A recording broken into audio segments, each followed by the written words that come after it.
Goeienaand almal, vernuwe jou denke. Dit is die opdrag van die Here aan elkeen van ons. En dan nou, die rol van vergifnis in die vernuwing van jou denke.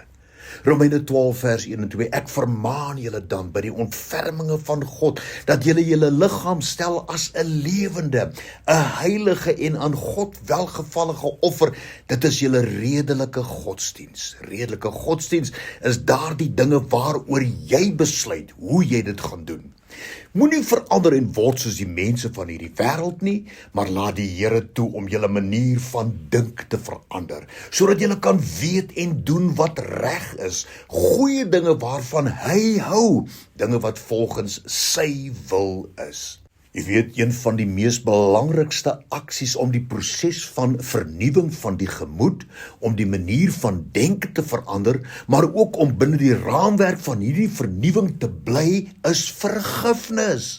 Die Here praat duidelik met ons oor die belangrikheid daarvan in Matteus 6 vers 12. Vergeef ons skulde, soos ons ook ons skuldenaars vergewe. Die woord vergeef of vergewe is in Grieks aphiemi, wat beteken los dit uit, maak jouself los, laat dit gaan en praat nooit weer daaroor nie. Aphiemi het in die Nuwe Testamentiese tye verwys na skuld wat gekanselleer word. Iemand wat totaal en al vrygestel word van enige verpligting, enige kontrak, verbintenis of 'n belofte. Dit dui daarop dat jy al die reg verloor het om iemand verder verantwoordelik te hou vir enige vorige skuld.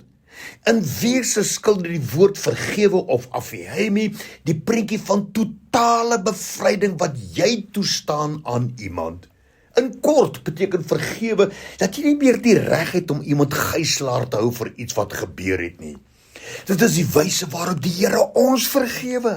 Hy dink nooit weer daaraan nie. Hy begrawe dit in die dieptes van die see.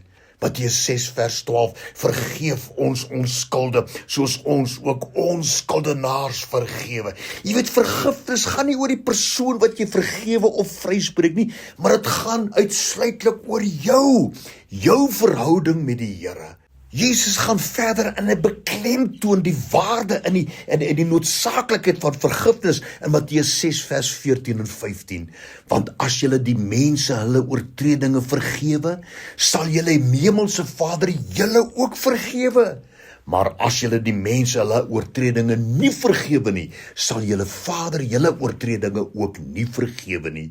Jy weet, ons kan nie bekostig om nie in vergifnis te leef nie. Ons kan nie. Maar verder, sonde, het sy die verkeerd wat jy gedoen het, of wat ander teen jou gepleeg het, oorheers jou gedagtes en ook jou emosies. En dit gee direk aanleiding tot daardie emosies wat die katalis is van hoe jy optree of reageer. Die mediese wetenskap het bewys dat die gedagtes en emosies direkte biologiese gevolge in jou liggaam meebring. Jou liggaam is deurspek met miljoene selle wat deur middel van neuropeptides van die brein met endorfine gevoed en gestimuleer word. Hierdie peptides wat jou liggaam voed, word deur emosies vrygestel wat elke sel in jou liggaam direk beïnvloed. Gedagtes bepaal dus die tipe endorfine wat die selle in jou liggaam bereik. Endorfine kan 'n positiewe genesingseffek of 'n negatiewe afbreekende effek op jou liggaam hê. En dit kan onstabiliteit en gevolglikte siektes veroorsaak. En hierdie siektetoestande staan algemeen bekend as psigosomatiese siektes. Die peptides in jou liggaam is gedurig in kontak met jou spysverteringsstelsel, jou immuniteitstelsel en ook jou hormonale afskeidingsstelsel. En as gevolg van die effek wat dit op die immuniteitstelsel het, kan dit die liggaam blokkeer om die vorming van karakterstelle te bestry of om dit te bevorder. Dit staan bekend as psigoneuroimmunologie. Denkpatrone en emosies beïnvloed deur middel van hierdie peptides die liggaam in sy geheel positief of negatief. Daarom onvergewingsgesindheid veroorsaak haat, verwyte, skuldgevoelens en ook vyhandigheid. Petrus wat deur hierdie emosies afgeskei is uiters negatief vir die liggaam en dit lei tot baie siekte toestande. Hoor wat sê die Bybel ten opsigte hiervan in Jakobus 5 vers 16. Bely mekaar julle misdade, sodat julle gesond kan word. Nou hierdie uitdrukking gesond kan word is in Grieks aiomai, 'n mediese term wat uitsluitlik dui op fisiese, liggaamlike en emosionele siektes. Dit beteken om geheel en al genees te word en om te herstel van enige fisiese, liggaamlike of emosionele siektetoestande. En dit is die rede waarom die Here daarop aanspraak maak dat ons moet leef in vergifnis as ook om te vergewe. Hebreërs 12 vers 14 tot 15. Jaag die vrede na met almal en die heiligmaking waarsonder niemand die Here sal sien nie. Moenie die goeie dinge van God wat vrylik beskikbaar is aan almal misloop nie. As daar iets onder julle gebeur wat onrus verwerk en 'n wortel van bitterheid laat opskiet, moet dit met wortel en tak uitgeroei word, anders word dit soos 'n giftige plant wat alles besoedel. En dan hoor wat sê Efesiërs 4 vers 30 tot 32. En bedroef nie die Heilige Gees van God nie.